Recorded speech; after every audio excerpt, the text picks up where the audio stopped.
What is up, everybody? Welcome back to another edition of the Sheehan Show here on Sherdog.com, and today it is the betting show as UFC Paris goes down this weekend, the first time ever over in Paris, France, to quote George St. Pierre from that 10-second scene in Tough from 15 years ago, which no one probably remembers, but I will always remember.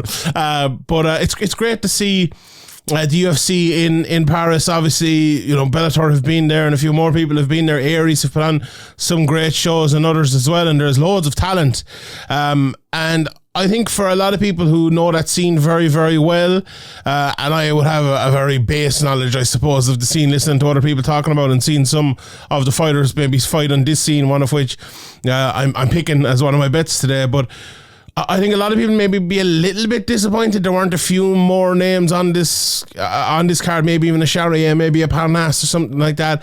But we have some good names. We have a very good card, and it'll be interesting to see how it goes down and how the crowd react and everything as well, because it's a massive event. I know myself, as someone in Ireland here, we didn't have the UFC for 5 years. It's probably gone on 5 years again since we had it now, is it? Probably, I don't know. It's a massive occasion, and the fact, you know, MMA has just kind of been legalized in France. It's absolutely huge. I know it's great for Bellator to come, and the utmost respect for them and Errens and everyone else, but for the UFC to come, you know, there is something different about that, and we all know it. I think everyone will probably admit that, so it's absolutely massive for them. I'll be interested to see, just before I get to the bets, if in the future they bring even bigger cards to places like Paris and London and other places, because these are such big markets that I don't think you can class them as second class citizens, if you want to put it that way or whatever. I know it's going to be very hard to bring pay-per-views because of the time difference, and they don't like putting on pay-per-views earlier and stuff like that. But I just think the fact that, you know, they have that deal with ESPN now where they're getting paid that amount of money no matter what, I think they need to concentrate on other things as well as pay-per-views. And I think that is the likes of London, the likes of Paris, which are massive areas for them to take, you know, because Bellator, PFL and others are coming into these areas as well, and they're going to try to take them. So it's really a race, especially in Europe. So it'll be interesting. I suppose that's kind of an aside here in the betting show, maybe a chat for another day as well. But this is a very, very good card, but I would be interested to see if they up the level of these cards as the time goes. So let's get into the bets. I have my 4 bets and my flyer this week. My flyer isn't that big of a price, but it should be a bigger price, maybe, which is probably a bad flyer. But anyway, we'll talk about it. Before we get into, please bet responsibly. Don't bet more than you can. Always take it handy, please, and you know, be careful when betting. Last week we had 2 out of the 5. And we were robbed blind in one with a bad judge's decision, and then the other one, you know, Moraes almost had Dimitri. So we went from 4 out of 5 to 2 out of 5 very, very quickly. But we'll take 2. We'll take 2 any week in a bad week. So we'll take that. Hopefully we'll have a couple of more this week. Right, my first bet of the week. I'm starting off. I don't usually start off with the main event, but I'm starting off with the main event this week. And I'm going for Ciryl Gane to beat Tuivasa by TKO KO. And that's plus 125. Now, my reasoning behind this is I don't think, and you know, maybe it will. There's always a chance in a heavyweight fight it's going to be an early big knockout, and it could happen. My thinking in this one is, look, it looks to me like a fight. If you're to break it down, it's probably Tuivasa early, Gane late / maybe by decision. And I'm going to kind of bank on Gane late here, because I think if you're fighting, right, if you're tied to Tuivasa and you go in there and you fight a fight with Gane to try to kind of pick him off at some time throughout the whole fight, I don't think that's going to work for you. I think Tuivasa, if he's smart here, I think he'll go for it early, and I think he needs to go for it early. Like, if there is a method of victory for him here, it is in the first 2 rounds via big knockout, I think. And I think he knows that. I'd say his coaches will know that. And at heavyweight, against a guy like Gane, right? Against a guy like Gane, you cannot have like a 5-round game plan to not necessarily outpoint him, but even to look for that one shot throughout the whole 5 rounds. Because if you do that against Gane, you are going to lose a decision. There's no doubt about it. So you almost have to either go out with your shield or on it. I think if you're tied to Tuivasa, I think he needs to go for it in the first 2 to 3 rounds. Not necessarily go all out and gas himself or anything like that, but he needs to go heavy and hard with big shots early. Now, I said he doesn't need to gas himself, but maybe the whole prerequisite of my bet here is that he probably will gas himself a little bit, or not even necessarily gas himself, but throws so much early that he slows down in the 4th and 5th. And then Gane maybe will pick him off a little bit there, and I think he might get the finish late. Hard to see Tuivasa being able to go for that full 5 rounds. I'm sure he'll be prepared and everything like that, but having to chase Gane around as well as having to throw those big shots, I'm feeling that will take it out of him, and Gane late. Like, Gane has a point to prove as well after his last fight.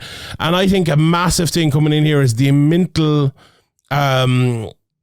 state of Gane, right? Because he went in the last fight against Francis Ngannou and he got decimated. You know, he got taken down, and it was it showed him up, I suppose. He got exposed a little bit, like Francis did a few years previous against Stipe Miocic, and no fighter likes that. And what happened to Francis after that fight?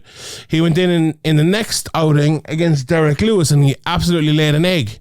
You know, it was an awful performance altogether. Himself and Derek, both of them, did nothing. You know, they just kind of they stood opposite each other as a fly for 15 minutes, and it was basically a no contest decision win for Derek Lewis, one of the noted worst fights in UFC history. Now, hopefully that won't be this, but my point coming from that is the way fighters can react sometimes to change things up terribly and hugely.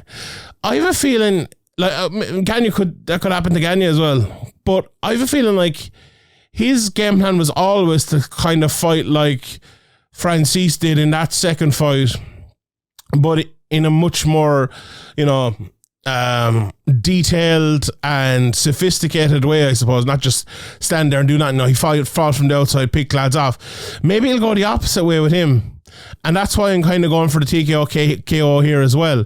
Maybe he'll try to go forward, land more shots after a while. I don't think it's going to be coming out early trying to get and look for the knockout early. If it presents itself, absolutely, but especially against a guy like Tuivasa, that'd be foolish, because if he catches with you on, there aren't many lads in that division that hit as hard as Tuivasa, and I'm a big fan of Tuivasa. I actually think he's a very underrated fighter, power wise, but also technique wise as well. The problem here though is he's against the best technical fighter in that heavyweight division. Maybe if John Jones isn't quite there yet, so I think it's a big problem for Tuivasa to be able to land that shot.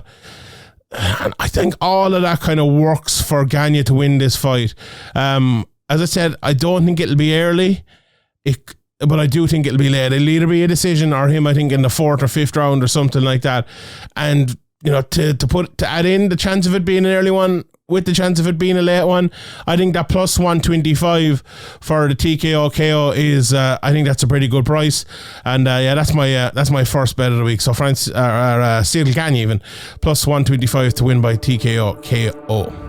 Right, my second bet of the week, I'm going for... So my next 2 bets are ex-Cage Warriors guys, who I've watched a good bit of.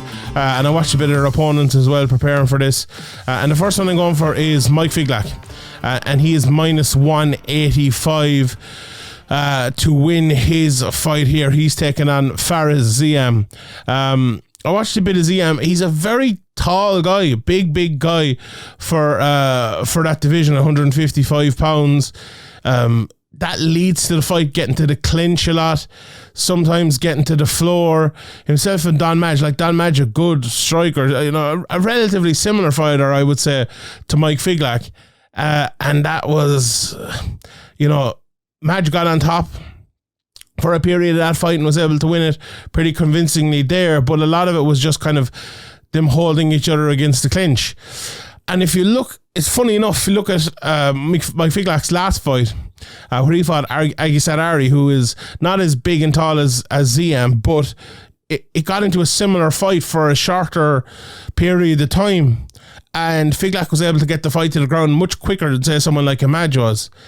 and his ground game, like I spoke about it this week on over on the Severe MMA podcast, breaking down this fight, and I think what Figlak showed in his last fight and in recent fights is a kind of an upward trajectory in his game in terms of the amount of stuff he knows and how good he is at all different things.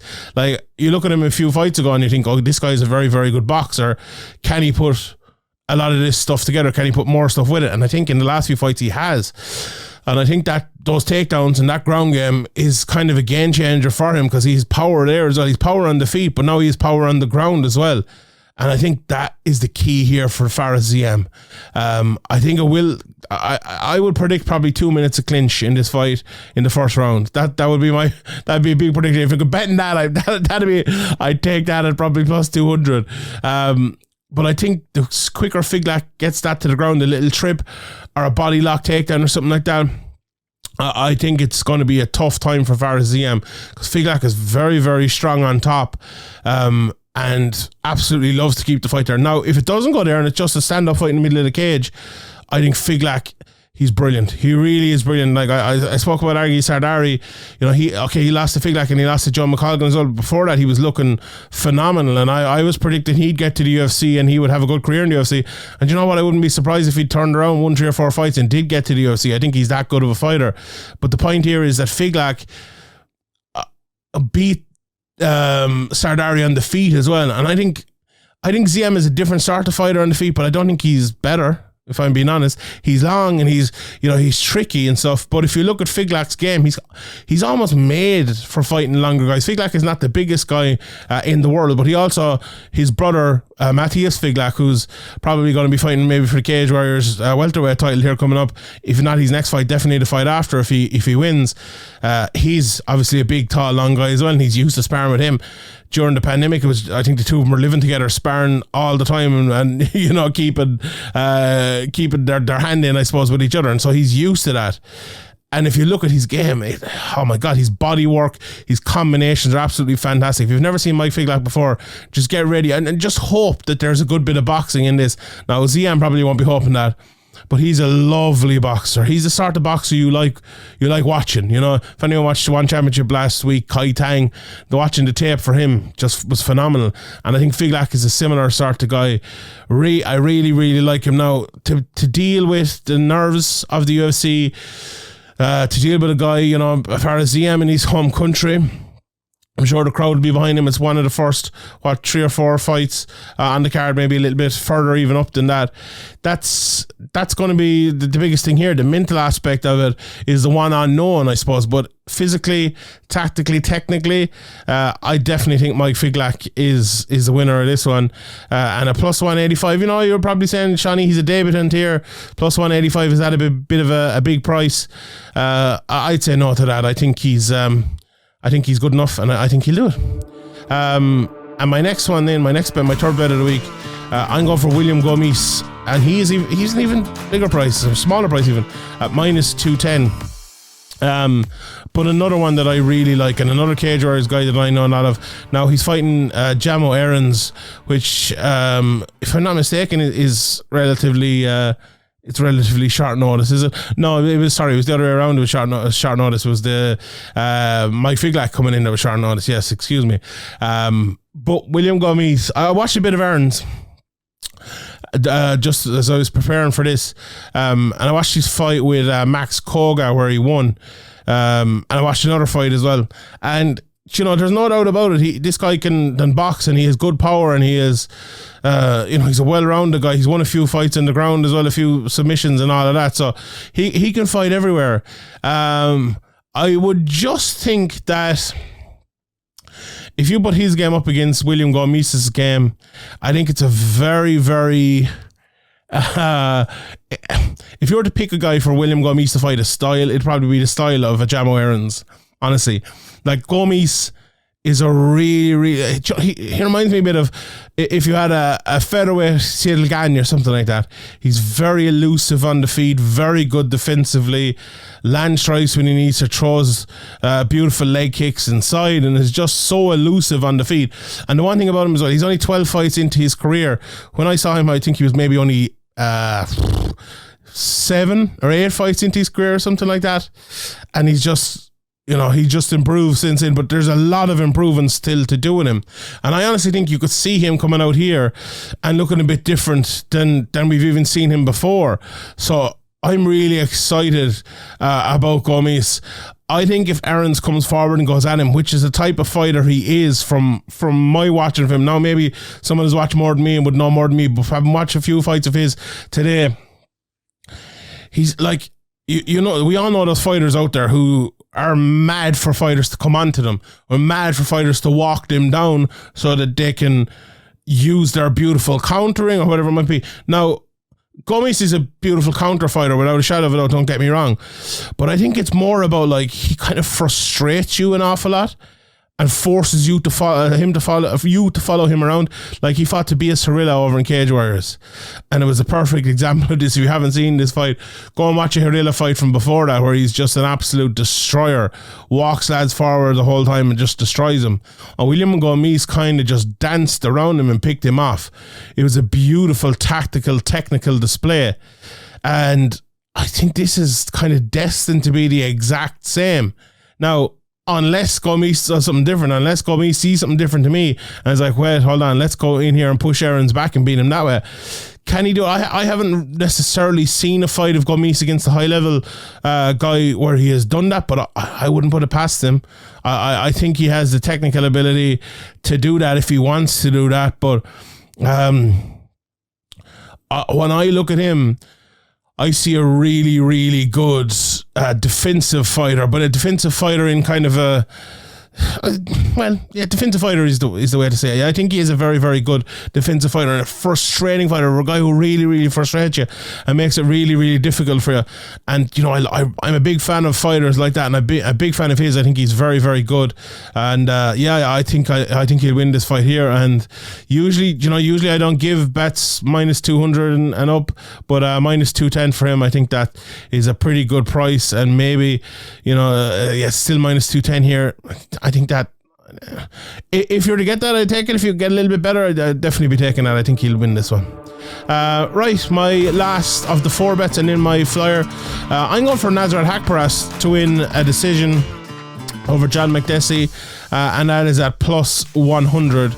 Haqparast here is a pretty sizable favourite at minus 230, plus 195 for Makdessi here.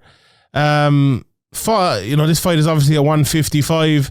Haqparast, he has been hit or miss over the last while. He's lost to Bobby Green and Dan Hooker, but before that, obviously, some very good wins against Rafa Garcia, Alex Munoz, Thibaut Guti beat Mark Chikesi, even, either side of a Drew Dober defeat.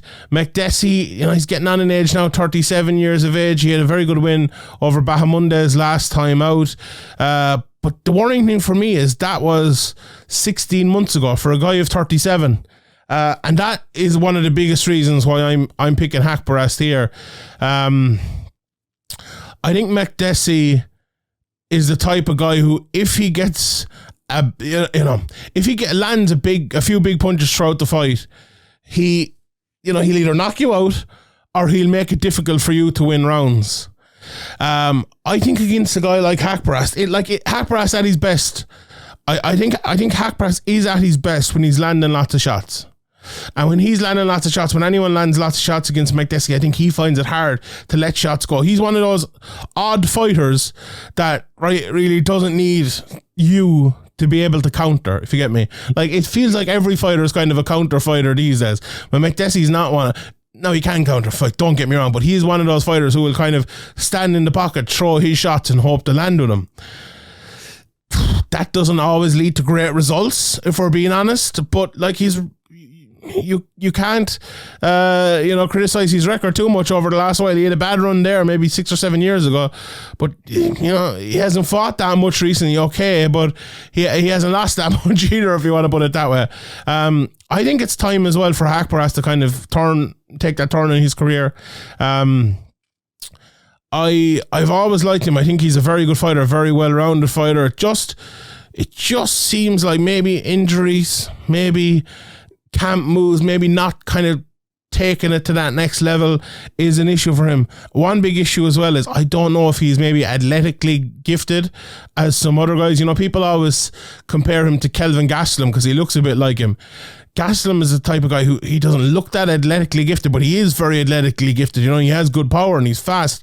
And you've seen him beat guys, you know, like Uriah Hall, who's obviously an athletic monster, and we've seen him with these big wheel kick knockouts, and he beats guys like that because he's actually like a kind of an athlete that doesn't look like a standout athlete, but in motion actually is. Whereas I don't think Haqparast kind of has that. And I don't think Makdessi has that either, to be honest.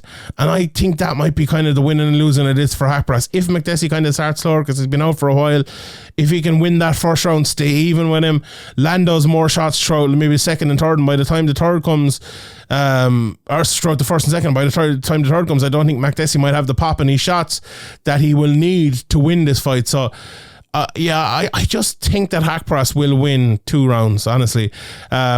And that's kind of why I'm picking him. I think it'll be a volume win more than a power win. But I think stopping Makdessi landing his power shots is maybe the key here, more than landing power shots of himself. It's a fight that I'm not sure both of them are at their best. But if both of them are, I think it could be a very, very good fight. But we will see who emerges from that one. So yeah, that is plus 100 for Haqparast there. Now, this is a wild bet I'm giving you for my flyer of the week, and I'm not totally convinced myself, to be honest, on this bet. And I'm picking it just on a sort of do you know what I'm picking this on? I'm picking this on myself underestimating Marvin Vettori for years. I'll be honest, I don't really like Marvin Vettori. He's always been a bit of a not the most likable guy in the world. And you know what, when you're doing betting and when you're doing technical analysis, if you're doing a bit of punditry, no problem, say you don't like him, but if you're doing technical analysis and betting, you have to leave that to the side and look at the facts. And I think the fact of it that is Marvin Vettori is a pretty good fighter. And the other fact of it as well is I don't know where Robert Whittaker is at this stage of his career. Like, can he be as motivated as he once was, knowing he's kind of out of the picture now at 185? Now that can change very quickly, and Alex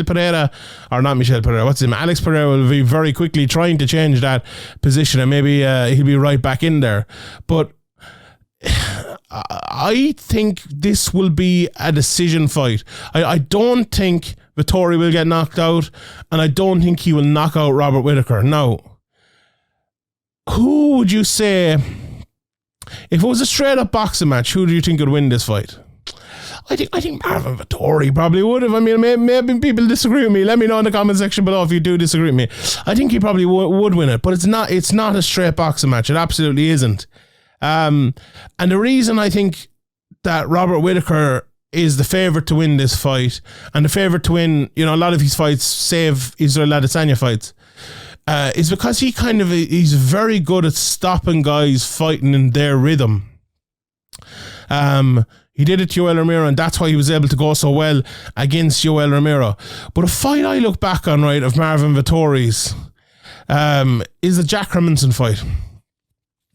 And Hermanson is an oddly similar type of guy to Robert Whittaker in that he likes to break your rhythm. But in that fight, Vettori was really well able to get into his rhythm and turn it into the fight that he wanted to turn it into. I think the same probably goes for the Paulo Costa fight. The same goes for the Kevin Holland fight. Now, against Adesanya, no, absolutely. But Adesanya is a level above.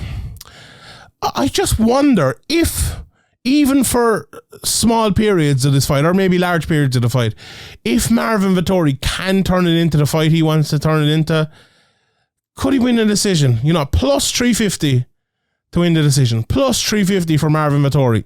Now, if you were to give me straight up who will win, Robert Whittaker or Marvin Vettori, I'd pick Robert Whittaker. But I do think it'll go to a decision, right? That's my first port of call here. And I look at the odds for Robert Whittaker in a second, if it does go to decision, what price he is. I believe, do you know what, I'll pull it up here and look now. He, I believe, is not even remotely close to that. So Whittaker to win by decision is minus 135. So you're looking at a minus 135 bet versus a plus 350 bet. Minus 135 for Whittaker to win decision, plus 350 for Vettori to win the decision, because I do think he'll go decision. Could it be one of those fights where it's 2-2 going into the fifth? Could it be one of those fights? I have a feeling it actually probably will, And would you be thinking back at that stage and thinking, well, that plus 350 looks pretty good right about now? Maybe it would. So it's the type of play I usually don't go for, because I'm always going with kind of heart over head, right? And not in like usually I don't like a guy or I like a guy type. I go for heart in terms of style, and I usually pick a style and the type of fighters that I like to win, or the type of fight styles that I like. Whereas this one, I'm trying to go against that rather than maybe with my head. So with absolute reservations here, my flyer of the week, Marvin Vettori wins by decision plus 350. Right, let's look through some of the other bets for the weekend. There isn't actually any other big mixed martial arts, I don't think, at all. The main event betting here, Ciryl Gane is minus 600 plus 400 for Tuivasa. The over under 2.5 rounds, interesting. Over minus 135, under plus 105. I don't know, lads. What do you think there? Like, fight to go to the decision plus 210. I think it's either going to be Gane late or Gane by decision. So if you fancy that plus 210, let's see what the betting is for Gane to win by decision. I was looking at that. It's not actually great. Gane to win by decision plus 225. Yeah, I just like maybe, but I'm in a heavyweight fight. I'm always kind of pulling myself back, saying don't back the decision, especially when I think Tuivasa will go for it. So yeah, that's an interesting one there. Then Vettori is plus 195 straight up, minus 230 for Whittaker there. That one to go to decision is minus 220, as kind of predicted there a minute ago. If you fancy the under 2.5 rounds, that's plus 205, but I wouldn't be going for that there. Finishing the fight, Vettori by KO TKO is plus 1,050, whereas Whittaker is plus 385. If you fancy submission, plus 800 for the Italian, plus 220 for Whittaker there as well. I'd be probably avoiding all of those. Charles Jourdain versus Nathaniel Wood, very good fight, plus 120 for Nathaniel Wood.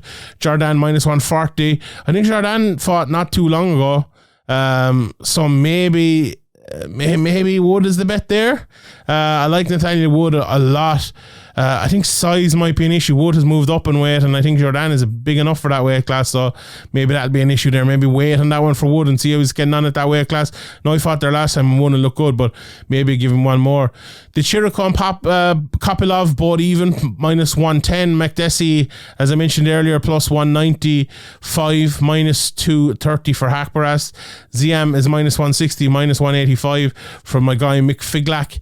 Jarno Errens plus 185, minus 215 for Gomis.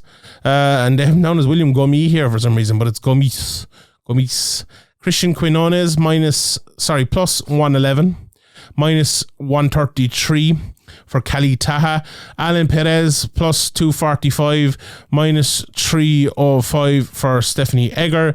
Then Magomedov minus 255, Dustin Stuffolz plus 215, Benoit Saint-Denis minus 275, plus 235 for Gabriel Miranda. And an interesting fight for me, Jackie and Buckley plus 220, minus 260 for Imavov. You probably would fancy Imavov. That's probably the right betting there, all right. If you're looking for a bit of a flyer for the week, Buckley to get that big knockout again. The price isn't up here for the big knockout, but I would probably say it's probably around plus 350-ish. That might be a bad one for the weekend. So, yeah, we will leave it at that, lads. I'll run through my bets again. Gane by KO plus 125. Figlak minus 185, straight up money line. Same for William Gomis minus 210, straight up bet. Nasrat Haqparast by decision plus 100, and Marvin Vettori, my Flier of the week, to win by decision at plus 350. Alright, everyone, I am Sean Sheehan for Sherdog.com, and I'll see you all next time.